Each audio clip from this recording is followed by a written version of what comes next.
Olá a todas e todos, eu sou Lucas Panitz, professor de Geografia da URGS Litoral, e eu trago hoje para o Geografia na Quarentena uma reflexão sobre as desigualdades socioespaciais no Brasil face ao coronavírus, em particular sobre aquelas do espaço urbano. Como muitos de vocês sabem, a formação socioespacial do Brasil ela é construída sobre uma singularidade que permeia toda a América Latina, que é aquilo que o professor Antônio Carlos Robert de Moraes chama de espaço colonial. Nas palavras, do próprio autor, a internalização de um agente externo, ou seja, o colonizador, que passa a atuar como elemento de estruturação interna daquela localidade, sendo que essas estruturas, elas devem responder aos interesses da metrópole. Novamente, o autor nos diz, que a colônia deve ser um anexo territorial da metrópole, uma adição de espaço à economia do país colonizador. Como vocês sabem também, um traço marcante na América Latina foi justamente a inserção do trabalho escravo, inicialmente com os indígenas, posteriormente com as populações africanas, que produziu, tanto nas estruturas sociais quanto espaciais, uma grande desigualdade social, uma grande desigualdade socioespacial estruturada pela cor da pele. Seguindo esse raciocínio, fica claro a gente entender a evolução que o Gilberto Freire propõe, em primeiro lugar, na Casa Grande Senzala, a Casa Grande, a fazenda do senhor de engenho, e a senzala onde moravam os escravos. Posteriormente, se expressando nos sobrados e mucambos, ou seja, os sobrados já no espaço urbano, na casa dos filhos dos senhores de engenho, que se tornaram a elite brasileira urbanizada, e os mucambos, que eram casas de palha e barro improvisadas nas áreas periféricas da cidade. Que a gente interpreta, obviamente, nos dias de hoje, como a evolução dos centros urbanos elitizados, e os bairros periféricos, e ainda mais atualmente os bairros de classe média alta, que podem ser tanto nas regiões centrais quanto nas periferias, nos condomínios fechados, e as favelas, em contraposição às favelas, incluindo aí toda sorte de ocupações irregulares. Portanto, dois processos complementares, eles nos ajudam a compreender o aprofundamento das desigualdades no espaço urbano. Em primeiro, as reformas urbanas das áreas centrais, muito em voga na primeira metade do século XX, que promoveram a expulsão de grandes contingentes de populações pobres, em sua maioria afrodescendentes, que moravam em habitações precárias, como os cortiços, muito bem retratado no romance O Cortiço, do Aloysio Azevedo. Em paralelo, a gente teria essas populações expulsas, elas acabavam se dirigindo às periferias e morros, iniciando um processo de autoconstrução, principalmente em áreas de risco.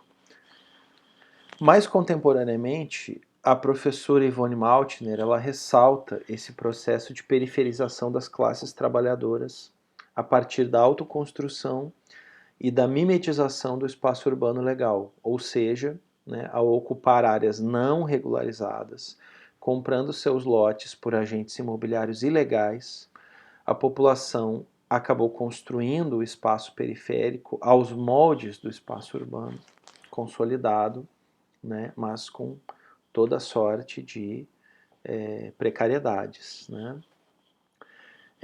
Na verdade, a classe trabalhadora no Brasil ela sempre realizou esse trabalho de autoconstrução, porque, como vários urbanistas nos mostram, urbanistas como a Yvonne Maltner, como a Hermínia Maricato, entre outras, nos falam que a reprodução da força de trabalho nunca foi uma preocupação dos governos e das elites brasileiras, né?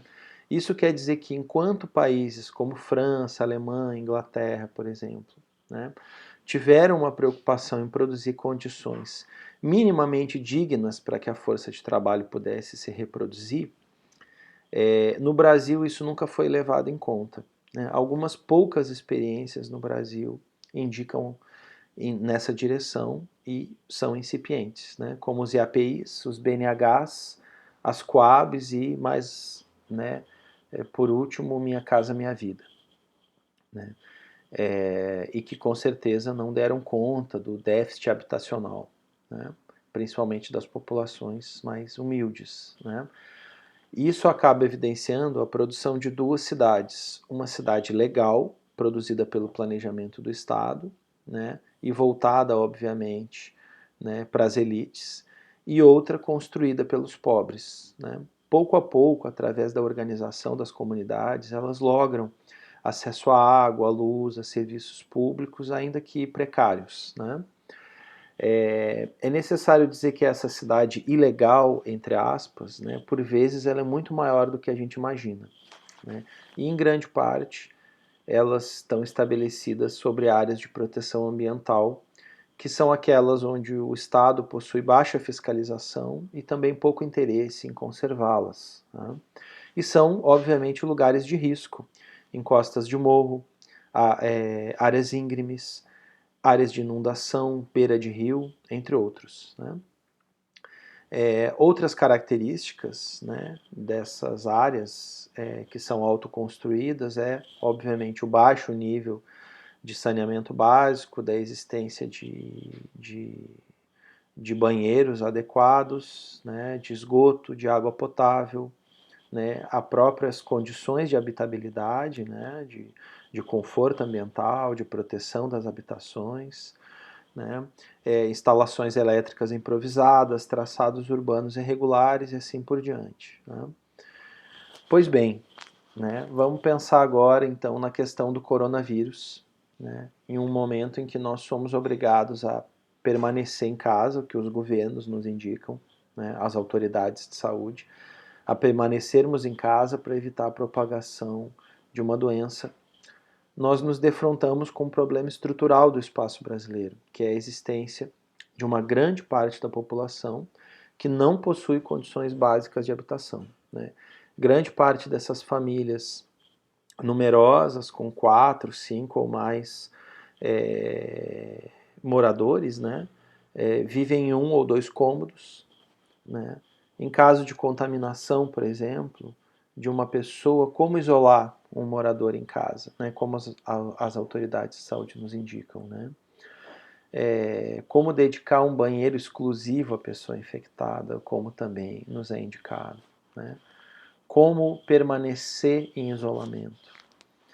E essas pessoas, por exemplo, trabalhadores, né, com baixos salários, como que eles experienciam a sua questão, né, com o trabalho? Trabalhadores informais que dependem diariamente da venda de seus produtos, né, para manter a sua vida, como que elas fazem para parar e ficar em casa, né? Empregadas domésticas, por exemplo, que muitas vezes não possuem situação regularizada, ou diaristas, né, que ganham por dia pelo seu trabalho, né? Como que elas fazem? Algumas, né, que são quase obrigadas a trabalharem nesse período, ou mesmo aquelas que têm o seu salário cortado durante o período de confinamento,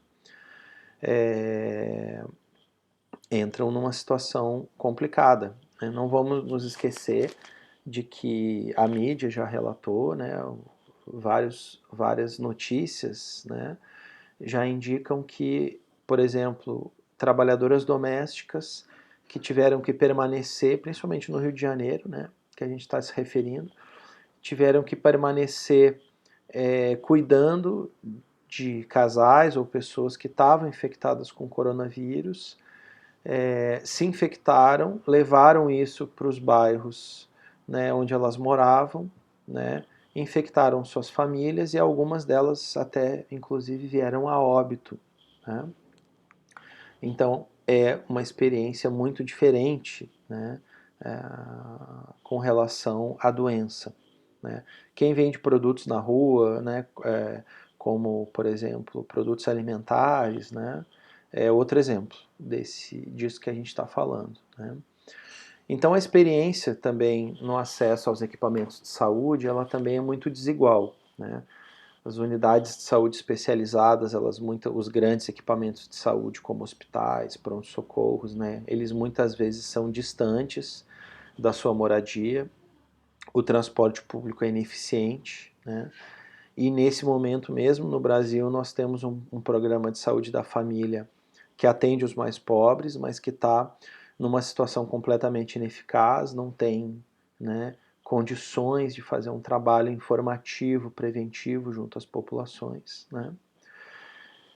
Em contraposição, quem possui um plano de saúde particular ou mora em áreas centrais, possui uma habitação, né, com condições dignas, né, possui, obviamente, condições melhores, tanto de acesso aos serviços de saúde, quanto de recuperação em caso de adoecimento. Então, portanto, né, a gente precisamos, né, refletir sobre essas desigualdades socioespaciais no Brasil que ficaram muito evidentes frente a essa pandemia, né?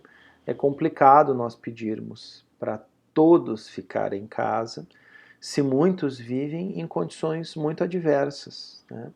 Os pobres, sem dúvida, serão, né, aqueles que mais sofrerão nesse momento da pandemia, né? Seja por toda a questão da habitação precária, da urbanização precária que a gente veio construindo aqui nesse vídeo, seja pelo limite de atendimento da saúde pública, seja pela pouca disponibilidade para um tratamento farmacêutico adequado e também por outras variáveis de qualidade de vida que influenciam a sua experiência, tanto na doença quanto na sua recuperação.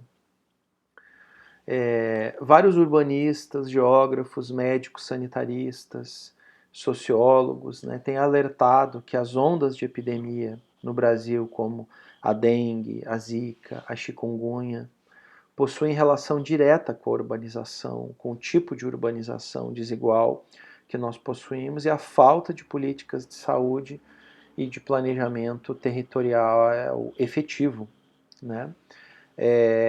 Portanto, nós, geógrafos e geógrafas, né, nós temos que ter bastante atenção às desigualdades socioespaciais, entendermos, né, o comportamento dessa pandemia e de outras doenças que atingem o Brasil, que ceifam vidas, que massacram os mais humildes, e que possamos refletir quais são as soluções que precisam ser encaminhadas no Brasil para que a gente melhore, né, a qualidade de vida, principalmente daqueles que mais sofrem, né?